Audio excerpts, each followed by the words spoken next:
Okay, so let's dive right in. Imagine this.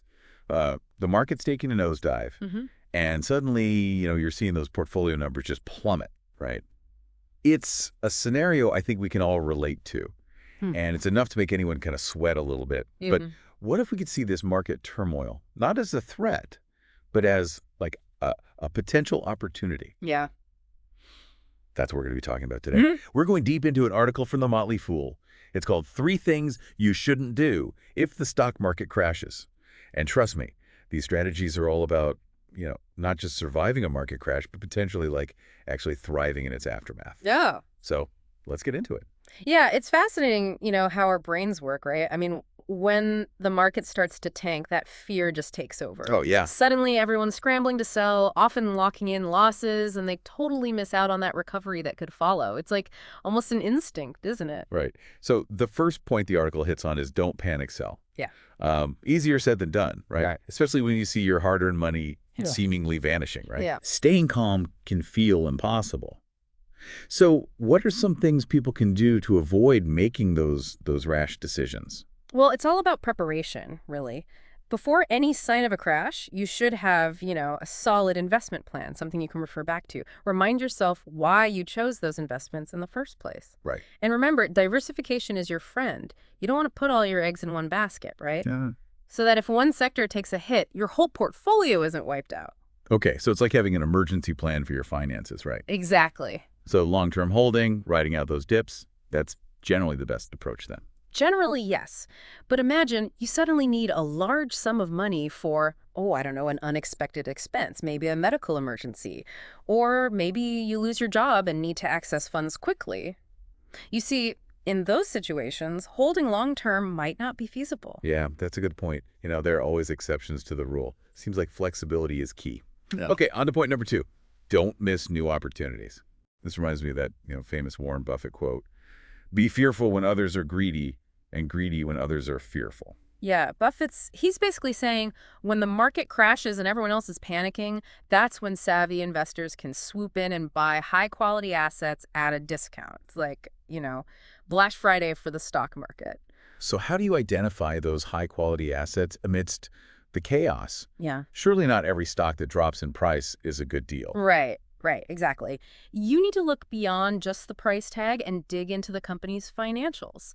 Look for things like, a healthy debt-to-equity ratio, consistent earnings growth over time, and a business model that can withstand market turbulence. So a crash might be a good time to snag some bargains, but you're saying we shouldn't just buy anything that seems cheap. Exactly. This is where the idea of value traps comes in. These are stocks that look cheap on the surface, but their price is down for a reason. Maybe the company is poorly managed, their product is becoming obsolete, or they have a ton of hidden debt. You want to be buying companies that are fundamentally sound, not just temporarily discounted. So it sounds like understanding a company's financials is crucial, especially when the market is volatile. Now, the article's final point is, don't rush in. This seems to be a cautionary message, reminding us to be patient and strategic, even when there are tempting deals to be had. It's so easy to get caught up in the excitement of market dip and make those impulsive decisions. Oh, yeah. But remember, even Warren Buffett, one of the most successful investors of all time, has admitted to missing out on opportunities because he was too slow to act. Really? So even the Oracle of Omaha isn't always perfect? Nobody's perfect. I guess it shows that investing isn't about always being right, but about being able to learn and adapt. Speaking of learning, can you elaborate on this don't rush in advice? What are some steps people can take to ensure they're making those calculated decisions even during a market downturn? It all comes down to research and due diligence. Don't just jump on a stock because it's trending or a friend recommended it. You got to take the time to understand the company's business model, their competitive landscape, their management team, and their long-term growth prospects. You need to be convinced that this company is worth investing in, regardless of the current market conditions. So even if everyone else is scrambling to buy the latest hot stock, it's crucial to pause and do your homework first. You've got to make sure the investment aligns with your personal financial goals, and you're not just following the herd. Exactly. And that takes discipline. It's about resisting the fear of missing out and trusting your own judgment. And it's also about being realistic about your risk tolerance. Okay, so we've got don't panic sell, don't miss new opportunities, and don't rush in. These are three pretty powerful principles to keep in mind, not just during a market crash, but really, I think, throughout your entire investing journey. It seems like what we're really talking about here is taking a long-term strategic approach to investing, rather than getting caught up in those short-term fluctuations of the market. That's a great way to put it. Investing is a marathon, not a sprint. And it's during those challenging times that the real opportunities emerge. But those opportunities are only available to those who are prepared, informed, and disciplined. So what does this all mean for you, the listener, facing a potential market crash? Yeah. How can you apply these principles to not just survive the downturn, but actually come out ahead? Right. Well, the first thing is to, remember that market crashes, while unsettling, are a natural part of the economic cycle. They Right. happened before and they'll happen again. Yeah. The key is to not let fear dictate your actions. So instead of panicking and selling off everything, we should view these downturns as potential buying opportunities. Precisely. But remember, it's not about buying just anything that's cheap. Right. It's about identifying companies with solid fundamentals that are likely to weather the storm and emerge even stronger on the other side. And how can we tell the difference between a genuine bargain and a potential value trap? That's where research and due diligence come in. Don't just rely on headlines or rumors. Dig into the company's financial statements, look at their track record, and try to understand their long-term growth prospects. Speaking of long-term growth, how long are we talking here? What's considered a long-term investment horizon? Generally, we're talking about a time frame of 5 years or more. Okay. The idea is to look beyond the short-term fluctuations of the market and focus on the company's underlying value. This all ties back to what we were discussing earlier about not rushing into decisions. It's about being patient, selective, and strategic with your investments. Absolutely. It's like the old saying, measure twice, cut once. In investing, you want to measure 10 times, cut once. I love that analogy. Yeah. So, as we've been discussing, market crashes can be nerve-wracking, but they can also be a time of great opportunity.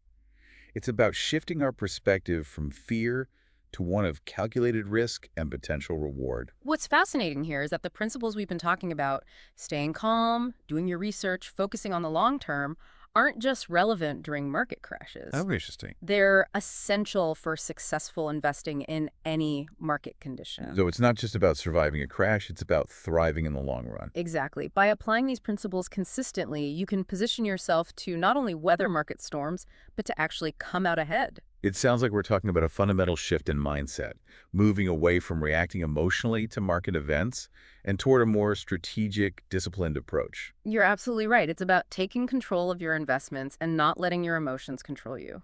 That's a powerful concept, and it really underscores the importance of education and continuous learning in the world of investing.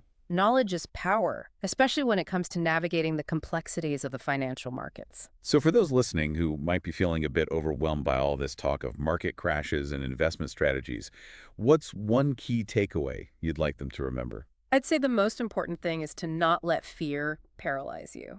Yeah, well, Market downturns are a natural part of the cycle, and with the right knowledge and preparation, you can not only survive them, but potentially even benefit from them. that's a great message of empowerment. Now, before we wrap up, I want to circle back to something you mentioned earlier about Warren Buffett and his approach to investing. Yes, Buffett is a fantastic example of someone who embodies these principles of patience, discipline, and long-term thinking. You mentioned that even he has admitted to making mistakes and missing opportunities. Can you elaborate on that? Sure, Buffett has openly acknowledged that he was initially hesitant to invest in companies like Apple and Amazon, even though they've become two of his most successful holdings. So even the Oracle of Omaha doesn't always get it right. What's the lesson there for the rest of us? The lesson is that investing is a journey, not a destination. There will be times when you make great calls, and there will be times when you miss out.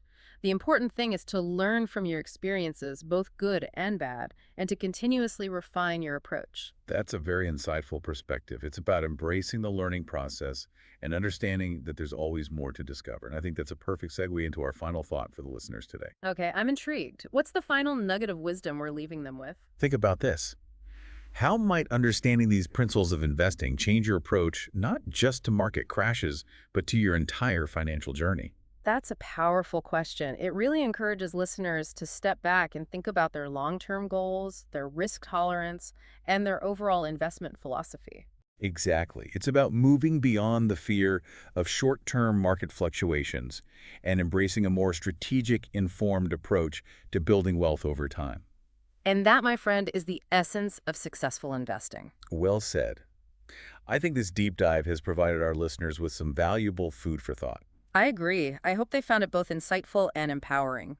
Now, before we sign off, I want to remind everyone that knowledge is power, especially in the world of finance. And the more you learn, the more confident you'll become in making informed investment decisions. So keep learning, keep exploring, and remember that even amidst market turmoil, there are always opportunities for those who are prepared. Until next time, happy investing, everyone. This has been, a really insightful discussion today. I think a lot of people might view market crashes as something to be feared, but you've kind of painted a very different picture. Well, fear is a natural human reaction, especially, when it comes to our finances. But fear can also be paralyzing, right? It can prevent us from making those rational decisions and seizing opportunities that might be right in front of us.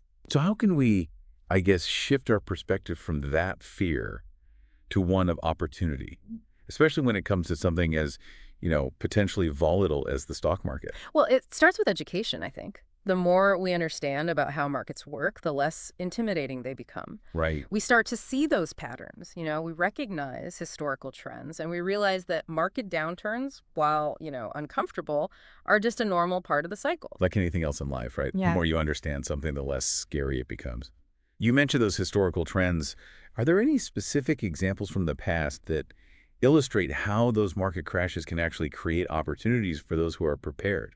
Oh, absolutely. Think back to the 2008 financial crisis. It was a terrifying time for many investors. But for those who had the foresight and the discipline to stay invested or even, to buy into the market when everyone else was selling, the recovery that followed was incredibly rewarding. So it's not just about riding out the storm, it's about potentially using that storm to your advantage. Exactly. It's about recognizing that market volatility, while, often perceived as a negative, can actually create those unique opportunities for savvy investors. And that's why the principles we've been discussing today are so crucial. They're not just about surviving a crash, they're about positioning yourself to potentially thrive in its aftermath. I think this conversation has really provided our listeners with a powerful toolkit for navigating that market uncertainty. We've talked about resisting that panic selling, diligently researching potential investments, and maintaining that long-term perspective. And perhaps most importantly, we talked about the importance of controlling your emotions and not letting fear dictate your financial decisions. Absolutely, because ultimately, investing is about making those informed choices that align with your individual goals and risk tolerance. Right. And those choices are much easier to make when you're equipped with the right knowledge and, a clear understanding of the principles that drive market behavior. Well said. So to everyone listening, as we wrap up this deep dive, remember that knowledge is power. The more you learn about investing, the more confident you'll become in navigating those ups and downs of the market. And who knows, maybe the next time a market crash rolls around, you'll be the one seeing opportunities where others only see fear. That's a great note to end on. Until our next deep dive, stay curious, stay informed, and keep those investing brains